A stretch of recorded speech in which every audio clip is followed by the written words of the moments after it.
Welcome back to Digital Assets Daily. Good morning, good afternoon, or good evening, wherever you are in your corner of the world. Got a handful of articles I want to get into today and a couple of notes I'd like to discuss in some of the articles. Let's get right into the government set to pass cash purchase bill, a controversial crackdown banning the cash payments over 10,000 USD is set to pass in a federal parliament despite concerns from both parties. This is something we've discussed months ago, and we kind of randomly do updates basically connecting in this issue to Australia, but we've seen it happening in other global areas. Basically how the cash flow is going to be used and intended to be used for any purchases and payments under $10,000. Pardon me. And then above that is supposedly being set up to be used with digital currencies. Either which way, we've promised to keep you updated on this article and see where it leads, as there are other countries following this lead as well. And we want to continue with the recent findings of where this leads. The cash payments over $10,000 are set to be banned in Australia in a bill set to pass federal parliament despite concerns with both major parties. Under the proposed legislation, those caught using cash above that limit would be made to carry out a 2-year jail sentence in an aim to crack down on crime syndicates that launder money through the black market economy. The minister in charge of the bill, Assistant Treasurer Michael Sakur, said the laws were a recommendation from the government's Black Economy Task Force as a means to prevent criminal gangs using large cash purchases of cars, houses, and jewelry to launder their gains from illegal activities. The key focus of the bill is reducing the ease which organized crime gangs can operate throughout the country, Mr. Sakur said. In the center of the page, there's cash, and you wonder, will the kids in the future, children, grandchildren, even know what cash is? As we had, what did we have? We had like the records, and we had the 8-tracks, and we had cassette tapes, then we had the compact disc, the CD, then we went to, basically digital music. And it's an interesting comparative measure, as we're seeing the same happen with cash. It's getting really excited to see the new digital currencies, as many of us have not used actual cash in many years. I had mentioned before how in 1999 was the last time that I had carried cash, as I had switched to the debit credit. And back into the article. However, the proposal had been criticized by trade people, pensioners, and some ethnic communities, with government MPs reporting a fierce backlash within their own branches over the laws. Some Labor MPs expressed reservations over the laws, and rank-and-file Liberty Party members have expressed privacy concerns, with one Liberal MP telling the Sydney Morning Herald that there is deep disquiet across the government on the merits of this bill, and the Australian Taxpayers Alliance, the ATA, have called the proposal ban a corporatist attempt by members of the government to help out the major banks by forcing people to use their services. The cash ban won't crack down on crime syndicates, it won't stop money laundering, and it won't stop tax evasion. ATA Executive Director Brian Marlow told the news.com.au all it will do is give the major banks and payment processors more power. The ban would cause harm to small businesses, the ATA said, and is ignorant of the fact that many Australians will use cash and wish to continue using this legal tender for their privacy and security. Banks and electronic payment methods are not always reliable, Mr. Marlow said. Look at the brushfire crisis and the thousands of Australians forced to use cash during a natural disaster. Mr. Marlow said that in order for the bill to be passed, it will require support from the Labor Party and to be a clear sign that none of the major parties truly care about our civil liberties. The opposition will likely vote in favor of the new law when a Senate committee inquiry hands down a recommendation that the bill be supported on Friday. Economist John Adams, who testified to the Senate Economics Committee on January 30th as a policy expert, said that the policy was at odds with the government's own rhetoric and strikes a blow to the economic freedom of Australia. There's a little more to the article, but that's pretty much all we want to get into. It gives us the update of where it's headed, with the government setting to pass the cash purchase bill of any purchases being illegal over $10,000. At this point, it still seems like they have the same penalties as a 2-year jail term for any purchases and payments used above that. So you can see there's beginning to have a severe push in certain areas of the world with how far they're going to push these digital currencies. On the next article, we have XRP community discussing Ripple's typo about having 450 plus customers. As you know, we were discussing Amizo in a few articles, and we'd gone back to the Ripple.com website, and we had shared a screenshot as we hadn't seen anyone discussing it. We didn't really think it was anything major. We just thought it was, oh cool, it's an update that we happened to catch. So, we're going to share content information as we find it. So to us, not realizing it was nothing major, and that I guess it wasn't supposed to have been released, a little glitch, or somebody typed too soon, too early, whatever the reasoning was, we had shared. Here's the screenshot directly from that. We'll click on the link really quick,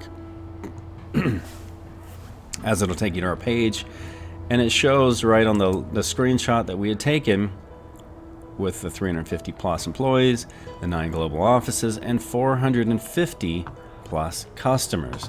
Again, we thought nothing more of it, as other people had seen it as well as us.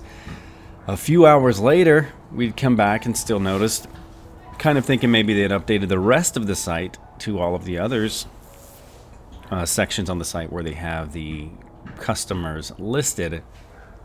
As they had not yet, we'd went back to the About Us and then clicked on their link, and it was still there, at least in that section. So, this is a few hours later. We did a video, and we included it in the video as well. And also on our page, in this little thread, we had also included a screenshot from the video, as well as the video link, and here the screenshot from the mobile app. And it seems later on in the evening, they had moved it back to the 300, which was consistent throughout their site. And again, we shared the link where last year, during an onstage interview AMA, where the host had asked Brad, or actually congratulated Brad for the 400 plus customers, and he, didn't really respond to that. So at that time, they also thought it was a glitch, but obviously we realized it really was the 400 customers, and now they're over 450 plus customers, but someone had just released it too soon. Most likely when these things happen, they're getting ready for a big event, and they need it to have the excitement, as Ripple tends to understate and over achieve, so to speak. So I think maybe someone released it too soon, and they said, we'll fix that and we'll release that at a future date for more excitement. Either which way, it's not a big deal, but we did share that, and I guess there was a article on You Today. So another article I'd like to get into was the Federal Reserve Fed Payments Improvement. Go Global, a review of cross-border payments webinar and survey. I'm not really going to get too much into the article, but I did go through the video. And two notes that I would like to discuss in the video. As they go into the video, they discuss the cross-border payments.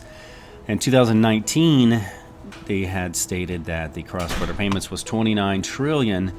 Obviously, there's some decimal points like 29.418, but we'll just go with the rounded number.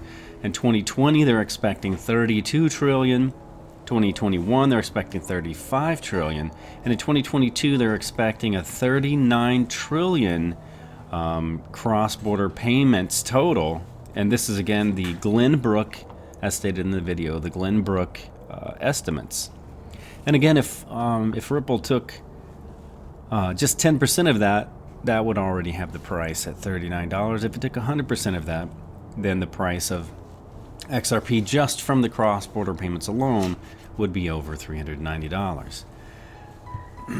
I always like to toss those out, as we had previously did with the gold on a guest appearance with GXRP Perez. So check out his channel. You can check out those videos as well there if you're interested.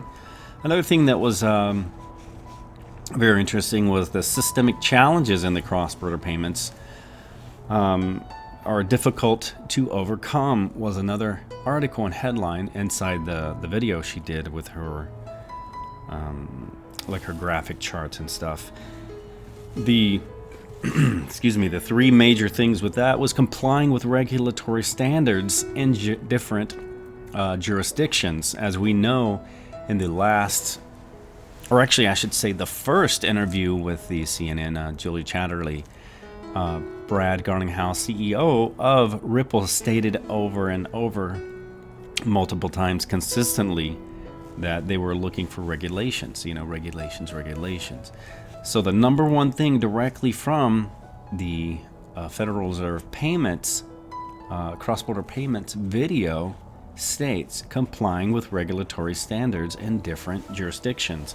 I still have always said, and I still do believe, because on a business matter and business manner, the regulations are basically everything. You can do nothing without the regulations because then you're enabling or you're putting yourself out there to be fined or possibly even shut down. So I don't think they're doing that. I think that as we know, Ripple is one of the most regulated and has worked closer with the regulators than any other digital asset out there. But the next thing they were discussing was the decline in correspondent banking relationships. And we know that the RippleNet basically it fixes the communications, as they can see, from start to finish. And the next point that she was discussing was the liquidity challenges with capital required for pre-funded transactional accounts. And as we know, as Ripple, or I should say, Ripple has rebranded XRP, that XRP is the ODL and it is the on-demand liquidity. So that would solve basically all of their issues right there, as we know the definition to be for XRP. A final article I would like to discuss is the controversial Trump Fed nominee may be confirmed after all. The headline pretty much says it all in there. I'm not going to go too much into this article, as we know that the Judy Shelton has stated from day one that she would like to take the U.S. currency back to a gold-backed currency. She falls in line exactly word for word with what the current U.S. President Donald Trump has stated over and over, that he would like a U.S. currency to be gold-backed. And she also has been stated, which we've shared on our Twitter page, and I believe we've shared in a video here, maybe even directly from that page, where she has stated that she would like to see a gold-backed currency in a cryptocurrency way. So Judy Shelton, basically going into the Fed, would be everything that we know that we would like to see in a digital asset. And then again, I believe if there is a digital asset that's backed by gold, there's been a lot of like speculation that it could possibly be XRP. I think the misconception that a lot of people have, if XRP is backed by gold, they're looking at the, for example, the price of, let's just go there, actually. They're looking at the current price that they've known for a long time, with the gold pricing being at the, $1,500 per ounce. And I'm not sure if I can zoom in on this thing here. Sorry, I've got a new computer, new system, everything, trying to make it better for you guys. But the current price dollar to gold ratio is 8,824 per ounce. dollar to silver ratio is 1,065 per ounce. As we've heard, there were digital assets that could possibly be connected to silver, others to gold. And then we've heard that the asset could be backed by all of the above, including stocks and bonds. But my thought is, suppose, let's stay with the theory that everything is XRP. I believe that if XRP is backed by gold, we've run the numbers that would put XRP at $600. The community favorite number is 589. So, thought is, if it is backed by gold, it would instantly jump to that $600 range, which is a possibility. But I feel if it is backed by gold, it never remains fixed, as because the law allows something to be fixed as never go lower. There's a possibility that it could hit backed by gold and then the new low become instantly $600. But as the law states, it could be increased with backing it by, like for example, derivatives or stocks and bonds and other silver, platinum, etc., etc. I'm totally blanking for the moment, but the point is, if that happens, whether it is XRP or something else, I believe the fixed price is not a it's not a fixed price. I believe that would be the new low, and it could grow from there. Either which way, those are my thoughts, and time will tell, like, basically who gets this correct and who gets this right. And my my final thought is, success isn't easy, and that's a good thing, at least in business. If it was easy, everybody would be doing it, and your competition would be outrageous. My thought for sharing this was a two-part. We know that XRP is years ahead of its next closest competitor. So as an investor, this makes this a safe thing. And again, if the rest of the planet knew about what you do as an investor, this fits again. You know, there may not be the supply that you have, considering yourself very lucky if you're an investor and the amount that you have today. That's it, guys. I just want to do a quick video and share these thoughts and get those out there. It's not financial advice. It's for entertainment purposes only. And we'll catch you in the next one.